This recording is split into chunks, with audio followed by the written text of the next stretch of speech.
तर मागच्या भागात आपण पाहिलं की गंगाधर दास म्हणतात, शेवटचं तू बनवलेलं जेवण मी तुझ्या लग्नानंतर खाल्लं होतं. एवढ्या वर्षांनंतर आज पुन्हा तुझ्या हातची कॉफी पिण्याचा योग आला. तू दाखवलेलं प्रेमच माझा सगळा थकवा दूर करून गेला आहे. कॉफीची चव कशी असली तरी माझ्यासाठी ती अमृतासारखीच आहे. तो कप उचलून पिण्यासाठी पुढे करतो. तेवढ्यात जणू देवानेच पाठवल्यासारखा माधव तिथून घाईघाईने जाताना चुकून गंगाधर दासांवर आदळतो आणि त्यांच्या अंगावर पडतो. कॉफीचा कप त्यांच्या हातातून सुटतो आणि जमिनीवर आपटून तुकडे तुकडे होतो. माधव म्हणतात, अरे देवा, माफ करा मामा, माझ्याकडून चुकून धक्का लागला. गंगाधर दास सांडलेल्या कॉफीकडे क्षणभर नाराजीने पाहतात, पण लगेच स्वतःला सावरतात. काही हरकत नाही जावाई बाप्पू, अपघात होता. संध्या मनातल्या मनात संतापाने जळते. छे, इतकी परफेक्ट संधी काही सेकंदात हातातून गेली. हा निकम्मा माधव आत्ताच का यायला हवा होता? गंगाधर दास म्हणतात, आणखी कॉफी आहे का बाई? की तोच एक कप होता? संध्या मनात विचार करते. कॉफी आहे, पण काय उपयोग? मी सगळी विषाची बाटली त्या कपातच मिसळली होती. आता माझ्याकडे विष उरलं नाही. माझी सगळी योजना, गारुड्याला शोधणं, त्याला दिलेले पैसे, सगळं वाया गेलं. माझा सगळा प्रयत्न मातीमोल झाला. गंगाधर दास म्हणतात, तू इतकी निराश का दिसते आहेस? काही हरकत नाही, मला कॉफी प्यायची गरज नाही. तू प्रेमाने आणलीस तेवढंच माझ्यासाठी पुरेसं आहे. माझं पोटही भरलं आणि ताकदही मिळाली. संध्या जबरदस्तीने हसू आणते आणि आज जाऊन उरलेल्या कॉफीतून दुसरा कप घेऊन येते. ती तो प्रेमाने गंगाधर दासांना देते, पण तिच्या मनात प्रेमाचा लवलेशही नसतो. ती फक्त त्यांच्या डोळ्यासमोर त्यांचा मृत्यू पाहायचा विचार करत असते. पण जेव्हा मन द्वेषाने भरलेलं असतं तेव्हा कोणतंही अन्न पाणी चविष्ट लागत नाही. तरीही बहिणीवर अंधविश्वास असलेले गंगाधर दास कोणताही संशय न घेता ती कॉफी पितात. संध्या मात्र निराशेने भरून आपल्या खोलीत जाऊन दरवाजा बंद करते आणि भिंतीवर डोकं आपटते. त्या मूर्खाने सगळं बिघडवलं. तो आल्यापासून मला क्षणभरही शांतता नाही. मी कित्येक दिवसांपासून हसलेली नाही. आता काय करू? हे लग्न कसं थांबवू?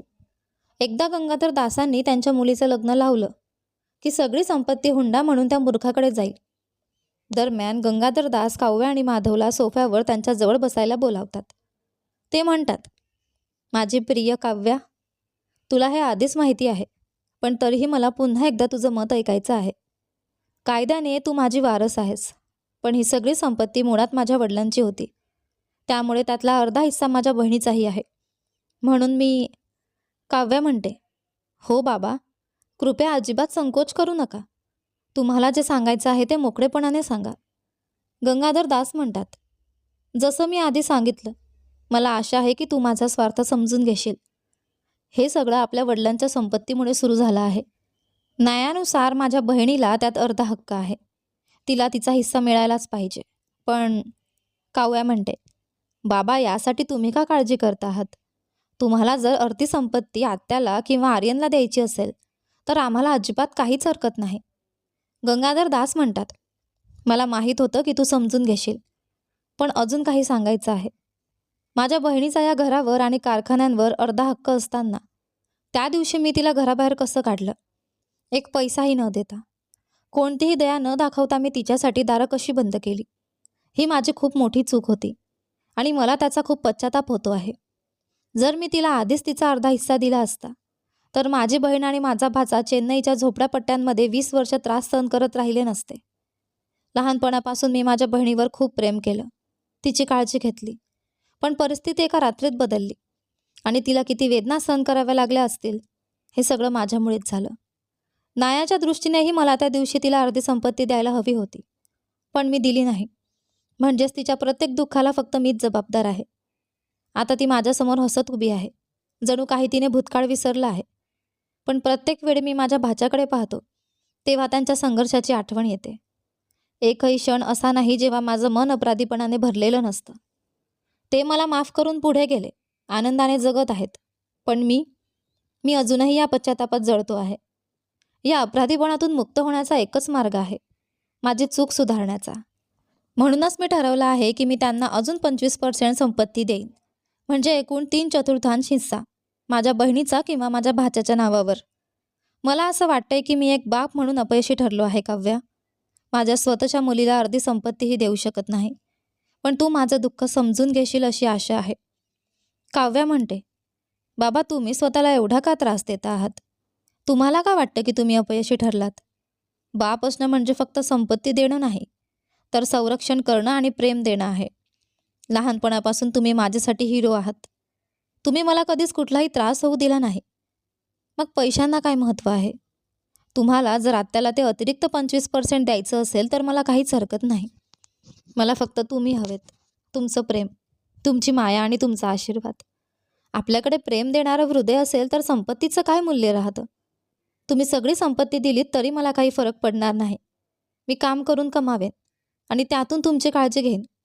गंगाधर दास म्हणतात, माझ्या लेकरा, तू असं का बोलतेस? तू मला इतकं खोलवर समजून घेशील अशी मला अपेक्षा नव्हती.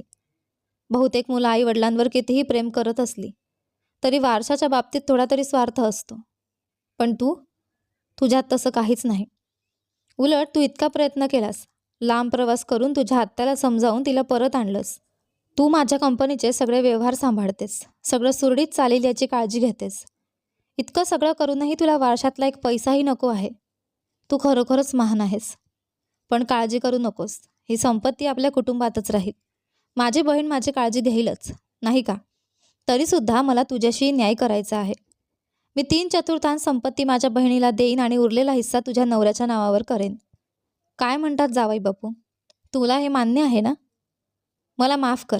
तुला असं वाटतं का की मी तुझ्यावर अन्याय करतो आहे? माधव म्हणतो, कृपया असे विचार करून स्वतःला त्रास देऊ नका. मी काव्याशी लग्न केलं ते संपत्तीसाठी नाही. तुमची संपत्ती तुम्हाला हवं तसं वापरण्याचा तुम्हाला पूर्ण अधिकार आहे. मला त्यात काहीच स्वारस्य नाही. आपली मुलगी आणि जावई इतके समजूतदार आणि पाठिंबा देणारे आहेत, हे पाहून गंगाधर दासांच्या मनात अपार आनंद भरून येतो. इतर कुठल्याही घरात अशी चर्चा झाली असती तर नक्कीच संपत्तीवरून वाद झाले असते. कितीही प्रेम असलं तरी वारशाच्या वेळी लोक आपला हिस्सा मागतातच. पण त्याची मुलं, त्यांनी तसं काहीच केलं नाही. तो मनातच विचार करतो, अशा लोकांनीच घर स्वर्ग बनतं. त्या दिवशी संध्याला आर्यनच्या शर्टमध्ये तिने गुपचूप ठेवलेल्या ब्लूटूथ डिव्हाइसद्वारे लग्न थांबवण्याचा संपूर्ण प्लॅन समजतो. त्यांची चर्चा ऐकताच तिच्या ओठांवर एक कपटी हास्य उमटतं. आहाहा, त्यांनी तर माझं कामच सोपं केलं. गंगाधर दासांना संपवण्याचा त्यांचा प्लॅन फसला असेल, पण हे लग्न थांबवण्यासाठी आता मला काहीच करावं लागणार नाही. सगळं काम माधव स्वतःच करणार आहे. तोच तर काव्यापासून दूर होण्यासाठी एवढा प्रयत्न करतोय. एकदा तो कायमचा बाजूला झाला की गंगा एकटी पडेल, अनाथासारखी. तिच्यासाठी लढायला कोणीही उरणार नाही. मग आर्यन आणि काव्याचं लग्न लावणं खूप सोपं होईल. जरी समाज काव्याला माधवची बायको मानत असला तरी पुन्हा तिच्याशी लग्न करण्याची हिंमत कोण करेल? मी त्यांच्या प्लॅनलाच त्यांच्या विरोधात वापरेन. अफवा पसरवेन की माधवला कॅन्सर आहे म्हणून काव्याला सोडून दिलं गेलं. अशा दुर्दैवी मुलीशी कोण लग्न करेल? आणि मग आर्यन तिचा तारणहार बनून पुढे येईल. माधव, मी तुला कित्येकदा शाप दिले, पण आज मला तुझे आभार मानावे लागतील. तू माझं सगळं काम माझ्याचसाठी करतो आहेस. चला, त्यांचा प्लॅन जसा आहे तसाच पुढे जाऊ देऊ. विजयाची भावना मनात घेऊन संध्या लग्नाच्या ठिकाणी उत्साहाने वावरत असते. ती हसते, पाहुण्यांशी बोलते आणि सगळ्या तयारीत व्यस्त राहते. पण तिला अजिबात कल्पना नसते की नियतीने तिच्यासाठी काहीतरी वेगळंच ठरवलं आहे. एक असा क्षण जवळ येतो आहे जो फक्त तिचं नाही तर अनेकांच्या आयुष्याला कायमचं बदलून टाकणार आहे. एक लग्न म्हणजे फक्त 2 हृदयांचा मिलाप नसतो, तर 2 कुटुंबांचा पवित्र बंधन असते. परंपरा, आनंद आणि सांस्कृतिक वारसा याने ते भरलेलं असतं. लग्नाचं ठिकाण जणू सोन्याच्या उत्सवासारखं सजलेलं असतं. गावचे मोठे जमीनदार असलेल्या गंगाधर दास यांनी आपल्या मुलीचं लग्न अविस्मरणीय व्हावं म्हणून कोणतीही कमी ठेवलेली नसते. घरातील नोकरसुद्धा हे स्वतःचं लग्न असल्यासारख्या उत्साहाने काम करत असतात. प्रवेशद्वारापासून ते आतल्या मंडपापर्यंत सगळीकडे रंगीबेरंगी फुलांच्या माळा, आंब्याच्या पानांची सजावट आणि सुंदर तोरणं लावलेली असतात. चांदीने मढवलेले लांब खांब उंच उभे असतात. त्यावर फुलांच्या सजावटीचं छत असतं. मंडप तेलाच्या दिव्यांच्या मंद प्रकाशात उजळून निघालेला असतो. जणू एखाद्या मंदिरासारखा पवित्र देखावा निर्माण होतो. जमिनीवर शेणाने काढलेले पारंपरिक डिझाईन आणि सुंदर रांगोळ्या असतात. वातावरणात वेदांच्या मंत्रोच्चारांचा गूढ नाद आणि नादस्वरम व मृदंगमच्या मंगलध्वनींचा संगम घुमत असतो. संपूर्ण लग्नमंडप आनंदाने आणि उत्साहाने भरलेला असतो. गावकरी या भव्यतेकडे पाहून कौतुकाने कुजबुजतात. हे लग्न पिढ्यानपिढ्या लक्षात राहील. गंगाधर दास अभिमानाने उभे राहून आपल्या मुलीचं लग्न पाहत असतात. त्यांनी कल्पना केली होती त्यापेक्षाही अधिक भव्यतेने सगळं घडताना पाहून त्यांच्या मनात समाधान भरून येतं. गंगाच्या चेहऱ्यावरचा आनंदाचं हास्य पाहून तिच्या वडिलांची भूमिका पार पाडताना त्यांना एक वेगळीच ऊब जाणवते. पण संध्याला अजिबात माहिती नसतं, ज्या क्षणाला ती आपला विजय समजते आहे तोच क्षण तिचं सगळं आयुष्य बदलून टाकणार आहे. मंगळ स्नानाचा विधी होतो, नवीन आयुष्याच्या शुभ सुरुवातीचं प्रतीक. लग्नाचे विधी पुढे चालू राहतात आणि आता काशी यात्राचा वेळ येतो. पुजारी आर्यन आणि माधवला सांगतात की ते संन्यास घेणार असल्याचं नाटक करावं आणि काशीला जाणार असल्याचं जाहीर करावं. दोघेही तसं नाटक करतात. ही चेन्नईकडची प्रथा आहे. पण गंगाधर दास नाट्यमय पद्धतीने त्यांचा मार्ग अडवतात. कृपया काशीला जाऊ नका, इथेच थांबा आणि आमच्या मुलींशी लग्न करा, ते विनवणी करतात. हा खेळकर विधी पाहून सगळे हसू लागतात. गंगाधर दास 5 मिनिट त्यांना समजावत राहतात आणि शेवटी ते मान्य करतात आणि मंडपात जाऊन बसतात. यानंतर कंकण धारणा विधी होतो. पुजारी गंगाधर दासांना हळद कुंकुवाने लावलेला पवित्र दोरा देतात आणि सांगतात की तो वधूवरांच्या हातात बांधावा. हा एक शुभ प्रारंभ आहे, पुजारी गंभीरपणे सांगतात. गंगाधर दास भक्तिभावाने तो विधी पार पाडतात. त्यांच्या हातात स्थिरता आणि आदर दिसत असतो. शुभ मुहूर्त जवळ येताच वधूंना सुंदर सजवलेल्या टोपल्यांमध्ये बसवून विधीपूर्वक लग्नमंडपात आणलं जातं. दिवसभराच्या थकव्याकडे दुर्लक्ष करून गंगाधर दास उत्साहाने चालत असतात. आपल्या लाडक्या मुलीला घेऊन चालताना त्यांना असं वाटतं जणू एखादा राजा आपल्या राजकुमारीला भव्य पालखीतून घेऊन जात आहे. हा तो क्षण ज्याची त्यांनी आयुष्यभर वाट पाहिली होती. एका वडिलांचं स्वप्न अखेर पूर्ण होत होतं. पण काव्याचं मन मात्र खूप जड झालेलं असतं. वडिलांचा आनंद पाहून तिच्या मनात अपराधीपणाची वेदना उसळते. तिच्या आनंदासाठी गंगाधर दास यांनी हे सगळं केलं आहे. पण तिला माहीत आहे ते सत्य, जे त्यांना माहीत नाही. जबरदस्तीच्या हास्यामागे ती आपली वेदना लपवते आणि विधी पुढे चालू राहू देते. हळद हा विधी सुरू होतो. पुजारी सांगतात की नवरा नवरीने एकमेकांच्या ना हळद लावा, जे त्यांच्या अटूट बंधाचं प्रतीक असतं. आर्यन आनंदाने गंगाच्या डोक्यावर ते ठेवतो, पण माधव थोडा थांबतो. त्याच्या मनात काहीतरी चालू असतं. त्याच्या चेहऱ्यावर संभ्रम दिसतो, एक न सांगता येणारी घालमेल. गंगाधर दास हे पाहतात. भानावर येत माधव तो विधी पूर्ण करतो, पण त्याच्या चेहऱ्यावर कोणतीही भावना दिसत नाही. आणि मग येतो तो क्षण ज्याची सगळे वाट पाहत होते. मंदिरातील वाद्यांचे मंगलस्वर सगळीकडे पसरतात. फुलांचा वर्षाव होत असताना आर्यन गंगाच्या गळ्यात मंगळसूत्र बांधतो, त्यांच्या नात्याला पवित्र बंधनात बांधत.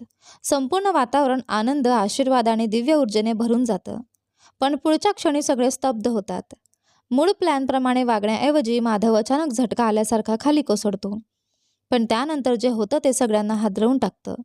तो नाटक मोडून काढतो आणि लग्न अर्धवट सोडण्याऐवजी काव्याच्या गळ्यात मंगळसूत्र बांधतो. काव्या पूर्णपणे स्तब्ध होते.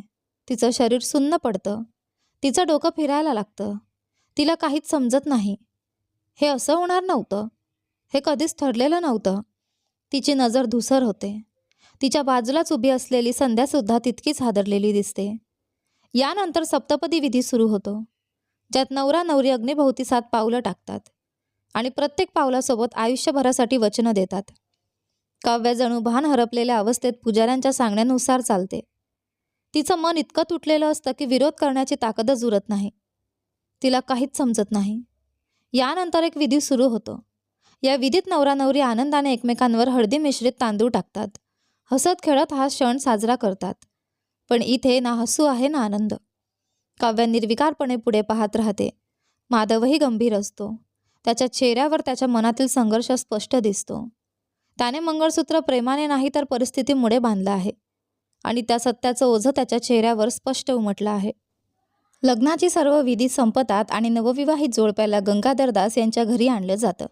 घराच्या प्रवेशद्वारावर सुगंधी मोगऱ्याच्या माळांनी सुंदर सजावट केलेली असते. सगळं कुटुंब आनंदाने त्यांचं स्वागत करतं. आरती करून त्यांना घरात घेतलं जातं. सगळ्यांच्या चेहऱ्यावर आनंद झळकत असतो. पण सगळेच आनंदी नसतात. काव्याच्या डोळ्यांमध्ये दडलेलं दुःख काही जागरूक नजरा ओळखतात. आज तिच्या आयुष्यातला सर्वात आनंदाचा दिवस असायला हवा होता, पण तिच्या चेहऱ्यावर आनंदाऐवजी एक वेगळीच उदासी दिसत होती. काही नातेवाईक गंगाधर दास यांना याबद्दल विचारतात. ते सहजपणे म्हणतात, संपूर्ण दिवस एकामागोमाग एक विधी झालेत. ती थकली असेल. त्यांना अजिबात कल्पना नसते की त्यांच्या मुलीच्या मनात किती मोठं वादळ सुरू आहे. त्यांच्यामध्ये हेच तर ते लग्न होतं जे काव्याला हवं होतं, ज्याचं तिने स्वप्न पाहिलं होतं. मग ती दुःखी का असेल? दरम्यान माधव आपल्या खोलीत जाऊन एकटाच विचारात गढून जातो. त्याच्या निर्णयाचं ओझं त्याच्या मनावर दाटून येतं.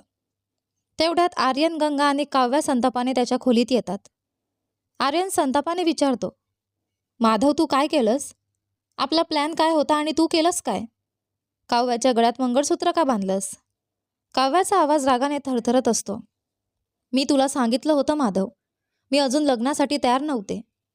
तुला माझ्याबद्दल सगळं माहिती होतं, मग तू असं का केलंस? माधव त्यांच्याकडे पाहणं टाळतो. मला काहीही विचारू नका, माझ्याकडे काही उत्तर नाही. का नाही? आर्यन पुन्हा विचारतो. तुला आम्हाला उत्तर द्यावंच लागेल. काव्या त्याच्याकडे एकटक पाहते. तिच्या मनात शंका निर्माण होते. काहीतरी चुकतंय. माधव काहीतरी लपवत आहे. त्याने हे का केलं असेल? ती वेदनेने म्हणते, माधव तुझं कारण काहीही असो, पण तू माझं आयुष्य उद्ध्वस्त केलं आहेस. तू माझा सर्वात जवळचा मित्र होतास. मला वाटलं होतं तू मला सगळ्यात जास्त समजतोस, पण आज तू माझा विश्वास तोडलास. तिचा आवाज दुःखाने भरलेला असतो. एका स्त्रीसाठी मंगळसूत्र आयुष्यभराचं असतं. जर तिने ते बांधणाऱ्या पुरुषाला स्वीकारलं नाही, तर तिचं संपूर्ण आयुष्य तुरुंगासारखं होतं. तू माझ्यासोबत असं कसं करू शकतोस? आजपासून तू माझ्यासाठी काहीच नाहीस. आपली मैत्री संपली. आर्यन आणि काव्या संतापाने तिथून निघून जातात. त्यांच्या शब्दांनी वातावरण तणावपूर्ण होतं. फक्त गंगा तिथे थांबते. ती माधवकडे बारकाईने पाहत असते. इतरांप्रमाणे तिला असं वाटत नाही की तो चुकीचा आहे. तिच्या मनात वाटतं की त्याच्या कृतीमागे काहीतरी चांगलं कारण आहे. पण ती शांत राहते कारण तिला वाटतं कोणी तिच्यावर विश्वास ठेवणार नाही. छायेतून यशोदा हे सगळं पाहत असते. सगळं गेल्यावर ती माधवच्या खोलीत येते. ती काळजीने विचारते, तू सगळ्यांना तुला गैरसमज करू देतोयस का? तू त्यांना खरं सांगू शकतोस. बघ, ते तुझ्याबद्दल काय काय विचार करत आहेत. आर्यनने तर तुला पैशासाठी काव्याशी लग्न केलं असंही म्हटलं. माझं मन तुटलं ते ऐकून. जर तू लोभी असतास तर तू त्यांना लग्न थांबवायला मदत केली असतीस का? माधव खोल श्वास घेतो.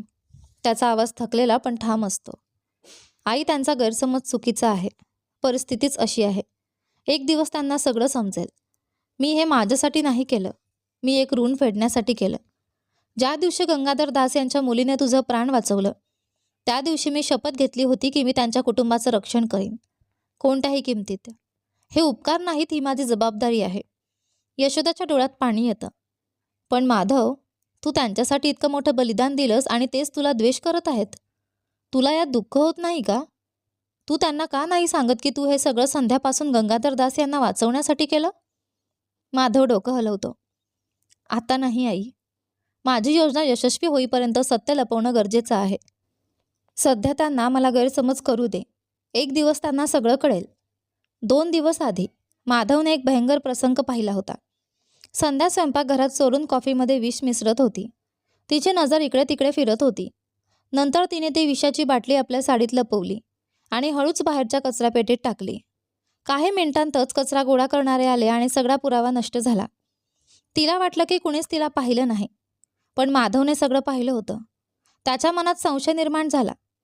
संध्या ती कॉफी आपल्या भावाकडे घेऊन जाताना तो लक्षपूर्वक पाहत होता. त्याच्या मनात एकच विचार आला, काहीतरी चुकीचं आहे.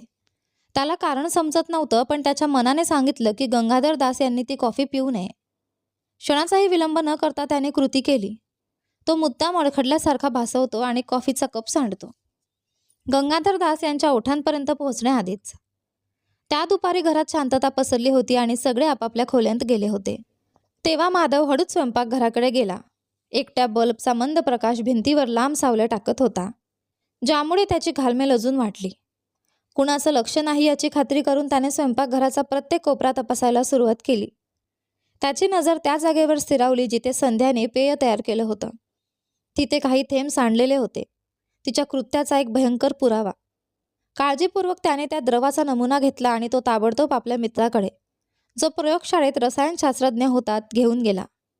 परिणाम पाहून त्याच्या पायाखालची जमीनच सरकली. ते एक प्राणघातक विष होतं. त्याचं हृदय अविश्वासाने धडधडू लागलं. संध्या गंगाधर दासांची स्वतःची बहीण त्यांचा जीव घेण्याचा प्रयत्न का करत होती? 2 दशकांपूर्वीच्या भांडणाचा राग अजूनही तिच्या मनात होता का? सुडाच्या भावनेने ती एवढं टोकाचं पाऊल उचलत होती का? सत्य जाणून घेण्यासाठी माधवने पुढच्या दिवशी गुपचूप तिच्यावर लक्ष ठेवायला सुरुवात केली. त्याच्या शंका आता खात्रीत बदलल्या. संध्या केवळ सूट घेण्यासाठीच नाही, तर लोभामुळेही वागत होती. गंगाधर दासांच्या संपत्तीवर तिची नजर होती. त्या रात्री त्याला झोपच लागली नाही. दुसऱ्या दिवशी त्याचं काव्यासोबत लग्न होतं. त्याच्या मनात विचारांचं वादळ उठलं होतं. याआधी त्याने लग्नाच्या वेळी बेशुद्ध पडण्याचा आणि रुग्णालयात दाखल होण्याचा विचार केला होता. पण जर त्यावेळेस संध्याने गंगाधर दासांवर पुन्हा काही डाव खेळला तर?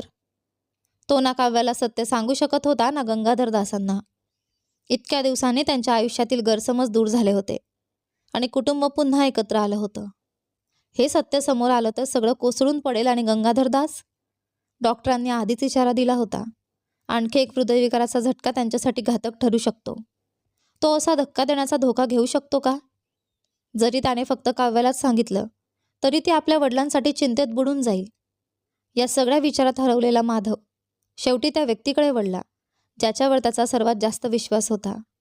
त्याची आई यशोदा. तिने सगळं शांतपणे ऐकलं. तिच्या सुरकुतलेल्या हातांनी त्याचा हात घट्ट धरला आणि ती शहाणपणाने व तातडीने म्हणाली, गंगाधर दासांनी जसं ठरवलं आहे तसं काव्याशी लग्न कर. त्यामुळे संध्याचे सगळे डाव अपयशी ठरतील. लग्नानंतर तू इथेच असशील आणि गंगाधर दासांचं रक्षण करू शकशील.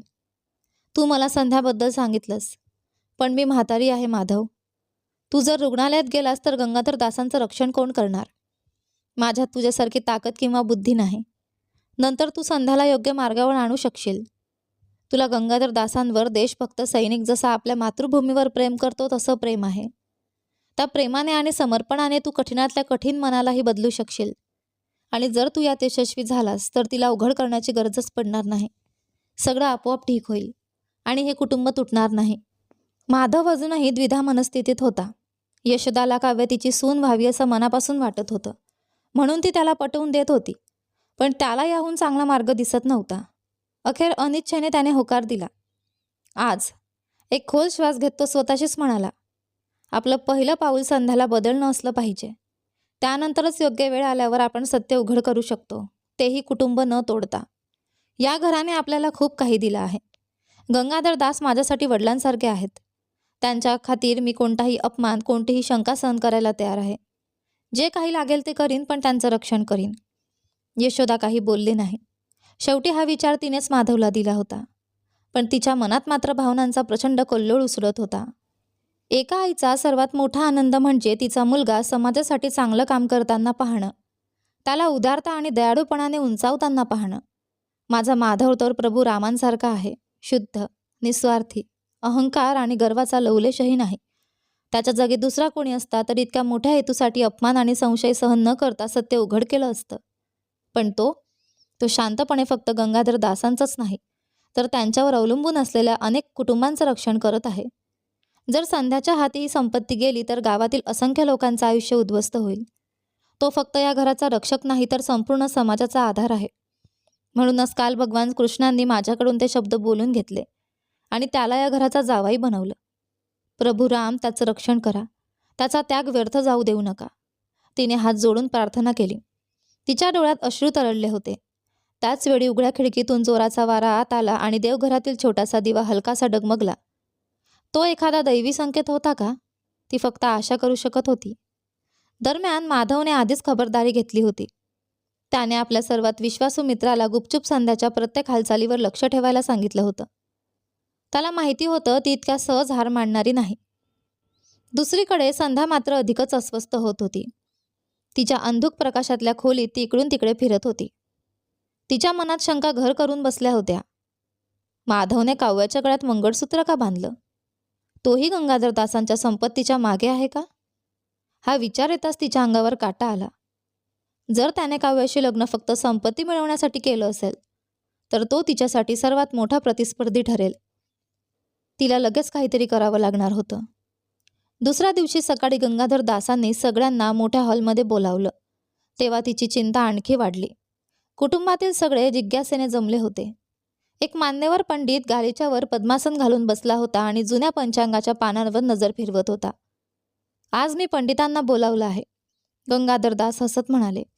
माझ्या जावयाला माझी संपत्ती अधिकृतपणे देण्यासाठी शुभ दिवस ठरवायचा आहे. क्षणातच सगळीकडे कुजबूज पसरली. संध्याचं शरीर ताठरलं. तिचा श्वास अडखडला. याआधी गंगाधर दासांनी माधव आणि काव्याला सांगितलं होतं, तो दिवस येईपर्यंत कुणालाही सांगू नका की मी माझ्या संपत्तीचा 3/4 भाग माझ्या बहिणी संध्याला देणार आहे. मला ते सगळ्यांसाठी एक सरप्राईज ठेवायचं आहे. पण संध्या त्यांच्या या हेतूपासून अनभिज्ञ होती.